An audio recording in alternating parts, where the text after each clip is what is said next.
What's the downside to not doing that? What's the downside to making your computer programs or girls or work or whatever to just love them for their own sake? Isn't that good enough? I mean, isn't it good enough we're like nice people, trying to do good things? Why do we have to do it because of God per se? There's enough bad people in this world. Why don't we just try to be nice? I think that brings us to our second point. We see that people who worship God incorrectly lose God's blessing. Our motivation is an important part which determines whether God is going to bless the things that we're doing. Our life becomes unprofitable when we try to do things for their own end rather than for God or because of God. People who worship God incorrectly lose his blessing. When Chris was talking about, when Chris was planning on doing Genesis a few months ago, I was a little disappointed because I wanted to teach the beginning of Genesis in this sermon. Luckily, he didn't talk about what I'm going to talk about, so you're going to hear some more stuff on Genesis today. Much to my wife's annoyance, I've been listening to Harry Potter on CD. Okay, I've really appreciated the author's ability to communicate effectively. When we drove up to Chicago this last week, it was probably like about 20 hours driving or maybe more. And, about 25 hours. And about 20 hours of that was J.K. Rowling. And, it was just on incessantly. And so I want to thank you, Sylvia, for putting up with me on that. The key to her storyline is that the first 30 minutes of the story and the last 30 minutes of the story tells basically the whole story. But then there's no understanding. So what you do is you go through 30 minutes of the story, and then there's an explanation for basically 19 hours. And then, 30 minutes at the end to tell you what was going on in the story. I like that. And I also think that the Bible also can be read this way. I think that we get a real good impression for what the Bible is trying to tell us throughout its pages when we read the beginning and the end. So I want to look at the beginning of Genesis and the end of Revelation. Before we talk about them, I want you to imagine Abraham coming from Mesopotamia through Babylon to the Promised Land. He knew about what the Babylonians thought about how the world was created. Basically, they knew that the great god, water god Tiamat, right? It's this big dragon guy. He had created the world, and then one of his creations, Marduk, had some kind of special weapon that, killed him. And that was, and then what happened was he took the Tiamat's rib cage, right? And he used that made the air of the world, right? And then above his rib cage was the waters of heaven, and below was the land on the earth.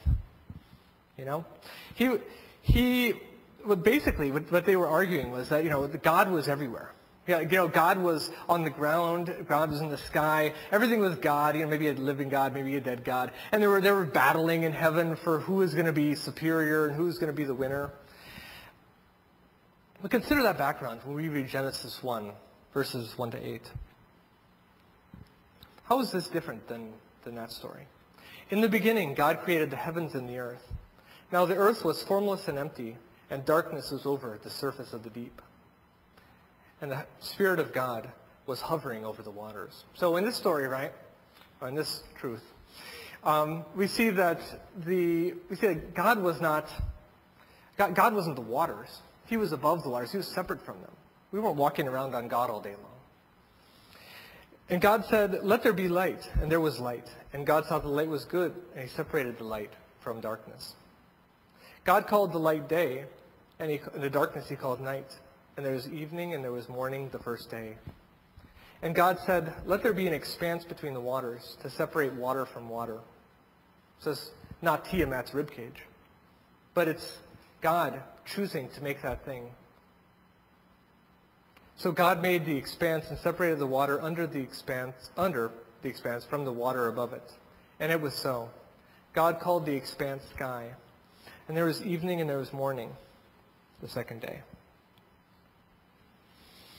See, basically, I don't think it's a stretch to say that the Babylonians had a similar view of God to the one we have. You know, they loved the water. I mean, that was how they lived. They lived with with the water. They lived with the land, with the creatures, and they wanted to explain how much they honored those things that were helping to keep them alive. And so what they did, they just made them into gods. Oh, we'll just call that thing a god. And I think that oftentimes we do the same thing with the things around us. Whether it's computer programming, or whether it's our own free time, or whether it's our good looks, or whether it's our charm, we tend to make those things into our gods. We don't call them gods because, we're Christians, so we know those things aren't supposed to be called gods. So and maybe we're a little bit more refined than the Babylonians who called them gods. Or maybe we're just deceiving ourselves.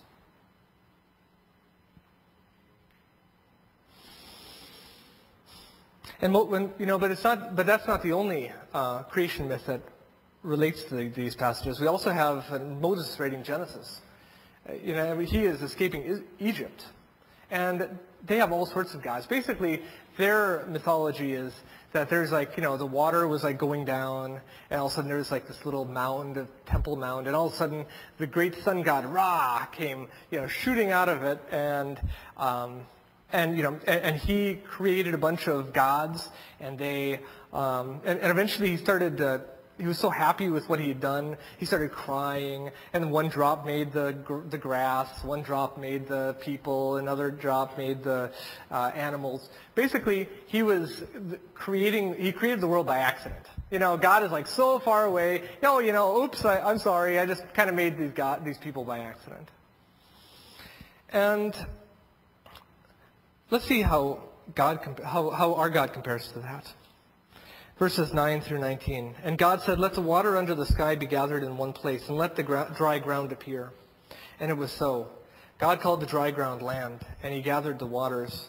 And the gathered waters he called the seas. And God saw that it was good. Then God said, "Let the land produce vegetation, seed-bearing plants and trees on the land that bear fruit with seed in it, according to their various kinds." And it was so. The land produced the vegetation, plants bearing seeds according to their kinds, and trees bearing fruits with seed in it according to their kinds. And God saw that it was good. Remember, in the Egyptian story, it's all just a mistake, but here it's good. And there was evening and there was morning the third day. And God said, "Let there be lights in the expanse of the sky to separate the day from the night, and let them serve as signs to mark seasons and days and years."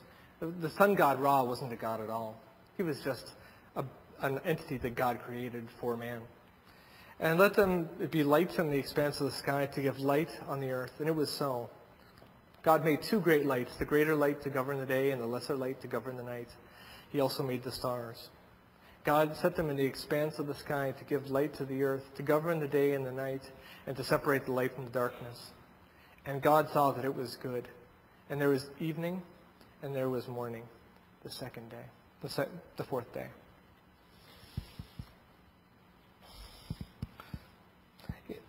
God wasn't this, the point is, right, God isn't this Mesopotamian God. God isn't like everywhere around us we're all just little gods ourselves, like the Mesopotamians believed. And we aren't these, God isn't this so far away being that just made us by accident. But God actually cares about us. So you see that Moses recognized the fact that we needed to recognize who God really was in order to worship him correctly, in order to accept him